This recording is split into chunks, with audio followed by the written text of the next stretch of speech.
This week we have Thomas Merton. Now, the last couple of weeks we've had people that were pretty central to the unity to the unity movement. We had Emma Curtis Hopkins last week, and the week before that we had the Fillmores.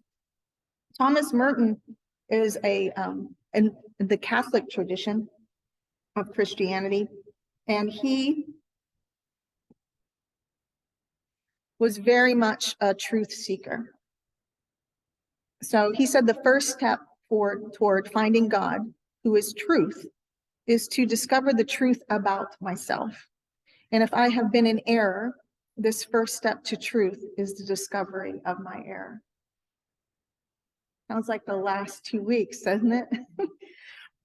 I like him because he bridges the gap, right? So his vocabulary is very much a Catholic Christian vocabulary, and he passed in 1968, so you have to take that in consideration as well when you read his material, but the idea that everybody has the truth in them is something that he pushed his entire life, which didn't always put him up to the front all the time. But he was born in 1915. There are lots. I forgot to print out my bibliography this time for you. So if you want to know the sources, I'll make sure you get them. But there's actually a whole line. Since he passed in 68, we have a lot more information about his life in terms of timeline than we do some of the others.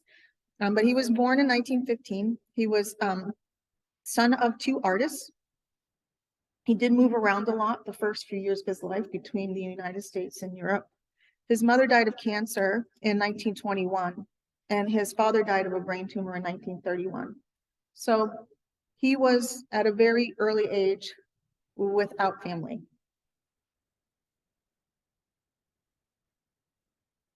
He entered Columbia University in 1935. He ended up with a doctorate and things. He's like a super learner and a super writer. There are many, many, many works. In fact, the line of works that were published after he passed is probably longer than the list that was published while he was passed. While he was still here. He decided to become Catholic in 1938. He was received into the Catholic tradition. And by 1941, he visited the Abbey of Gethsemane in Kentucky, and he stayed there for the next 27 years.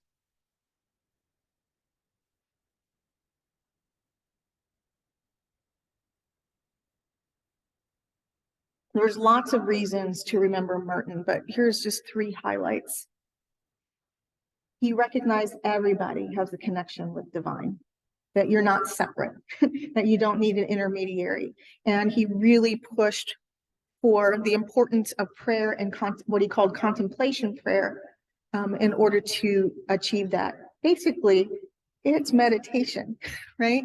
Only at that time, it was reserved for the monks, the nuns, and maybe some of the priests. It wasn't taught to the lay people in the Catholic tradition. So even before Vatican II, he's saying we have to embrace this. We have to take it all on. He also really tackled social issues in a way that many were not at the time. He recognized structural racism. He recognized the relationship between fear and violence. And he wrote, and he wrote, and he wrote, and he wrote. We have thousands of letters from him, literally, of him writing everybody under the sun to get his point across about social type issues, all from the monastery. So even though he's like at the monastery and pretty, solitary, he's very involved with what's going on elsewhere and trying to push people to realize that there's more than fear and violence. He's also a really real person. So sometimes when we read about these mystics, especially when we get to next week when we're talking about Jesus, sometimes it's like, right? And how can we ever get to that place of being even remotely similar? And yet, even though he's a monk, in his writings and in his actions, he's a really real person. He wrote about his anxieties. He wrote about his struggles, also about his joys. He fell in love when he was about 50 years old with a nun, and he struggled with that to decide whether he was going to stay a monk or not. And he didn't shy away from saying, this is my human path, and this is what's going on with me as a human. And that's just as important as what's going on with me with recognizing all that is. So he's accessible in a way that that we have a lot more information about him, but he, in his own writings, he's like, I'm a human person just like you, and these things are going on with me. He says each one of us, in some sense, is able to be completely transformed into the likeness of Christ, to become as he is, divinely human. And this to share his spiritual authority and charismatic power in the world. So it's just like, we had a quote from Charles Fillmore that says, you're 100% divine and 100% human. And Thomas Merton saying the same thing, that you are that already.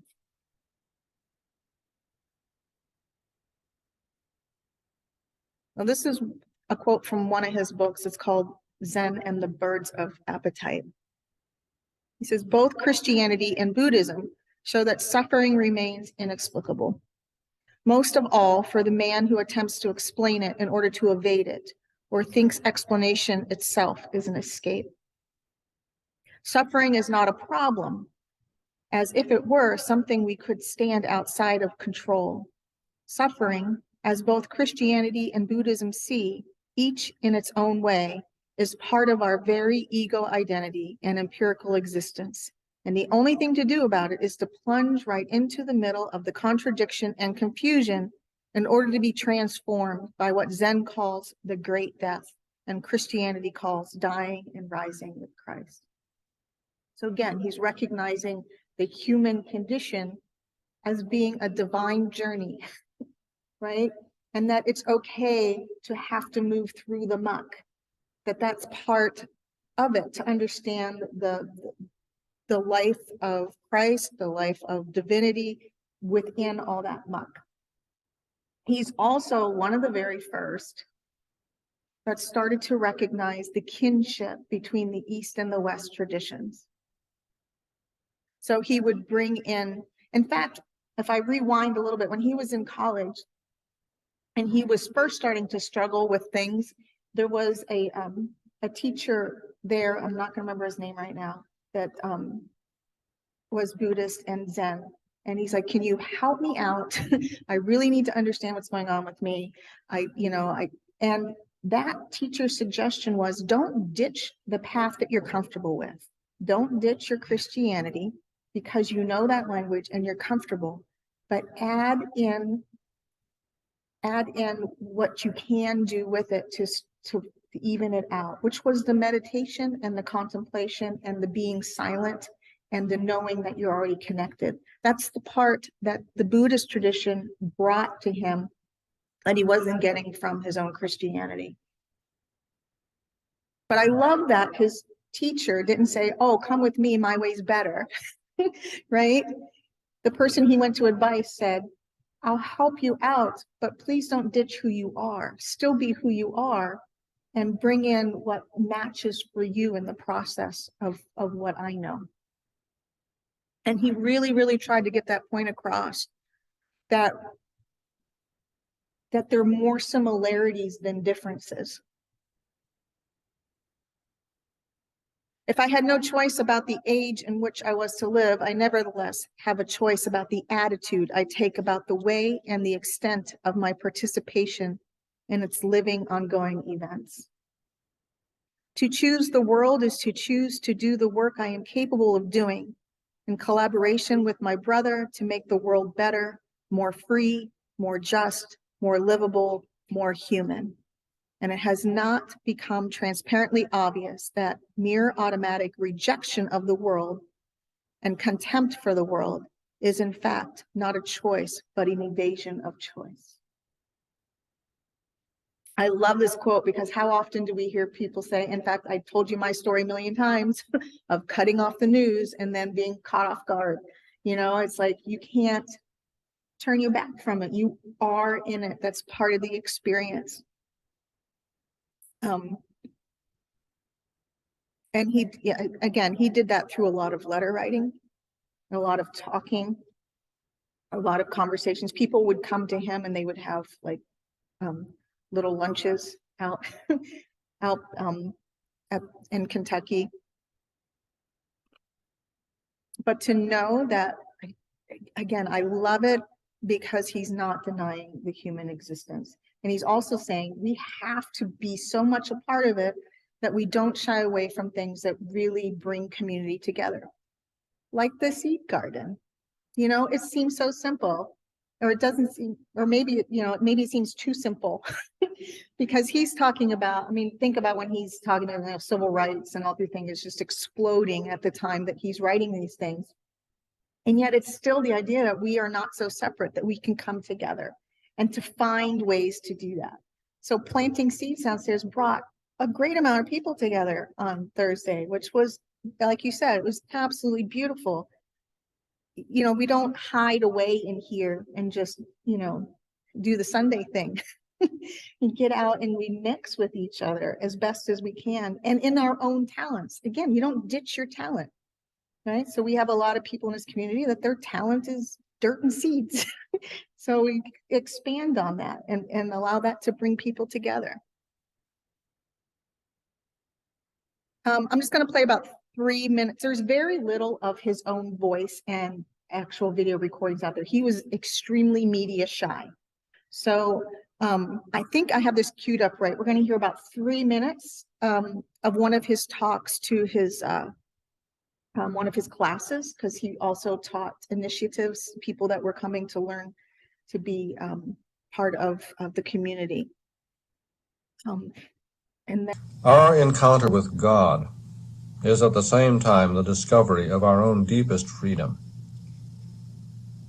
If we never encounter Him, our freedom never fully develops. It is in the existential encounter between the Christian and God in the Word of God, or between man and God, because not only Christians encounter God. Every man at some point in his life encounters God, and many who are not Christians have responded to God better than Christians. But our encounter with Him, with His Word, our response to His Word, is the drawing forth and calling out of our deepest freedom, our true identity. To properly understand prayer, we have to understand that it emerges from this encounter of our freedom emerging from the depths of nothingness and undevelopment, so to speak, at the call of God. Prayer is the flowering of our inmost freedom in response to the Word of God. Prayer is not only dialogue with God, it is the communion of our freedom with the ultimate freedom of His infinite Spirit. It is the elevation of our limited freedom into the infinite freedom of the divine Spirit and of the divine love and divine charity, the all-embracing charity which knows no limits and knows no obstacles. Prayer is the emergence into this area of infinite freedom. Prayer then is not an abject procedure, although sometimes it does spring from our abjection. We have to face the existential reality of our wretchedness, nothingness, and abjection, because it is there that our prayer begins, in our own nothingness. It is out of this nothingness that we are called into freedom. It is out of this darkness that we are called into light. Therefore, we need to recognize this as our starting point. Otherwise, our prayer is not authentic. But we are called out of this nothingness, darkness, and alienation and frustration into communion and intimacy with God in His freedom. That is the meaning of prayer. Prayer, therefore, is not just simply a matter of thrusting ourselves down into a position of abjection and abjectly in servile submission, asking God for things which are already our own. So as you heard, he was very much saying that prayer needs to be felt and not just recited. Prayer is your life. Prayer is all of those things. And again, that's the feeling. The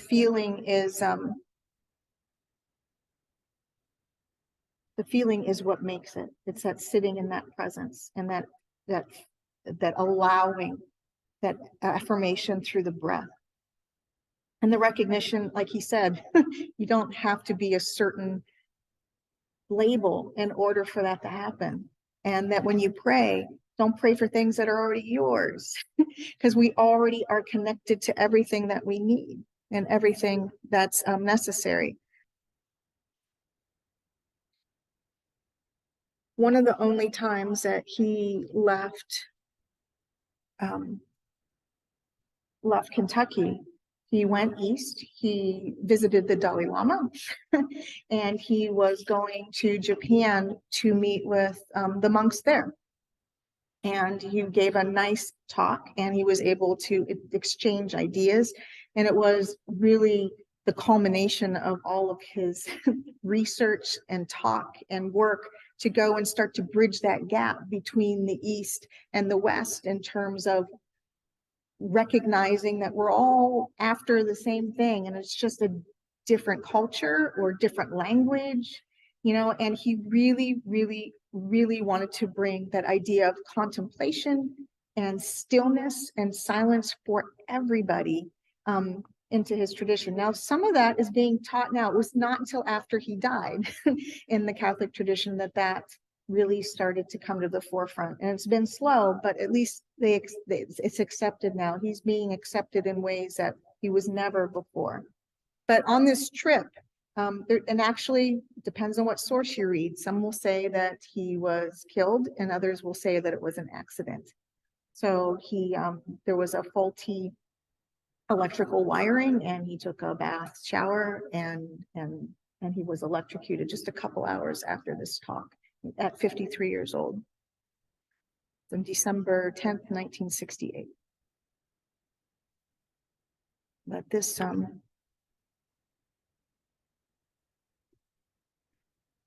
quote here of his, it says, "We are living in a world that is absolutely transparent, and God is shining through it all the time." So that's part of your embodiment practice for this next week, is to recognize that. Which ways are you really aware? Because he's like, even in the muck, it's shining. And are we willing to find it? And he says, in a work, the awakening of the inner self is purely the work of love. And there can be no love if there is not another to love. So first, you recognize that innermost love, that's the other first, which, again, we're going to talk about it next week, but that was it. That was the charge, right? To love others as much as you love yourself. But Merton is saying you got to get to know yourself first and sit with that and know that. And then that will translate into recognizing that light and that beauty in everything, the God shining through it all the time.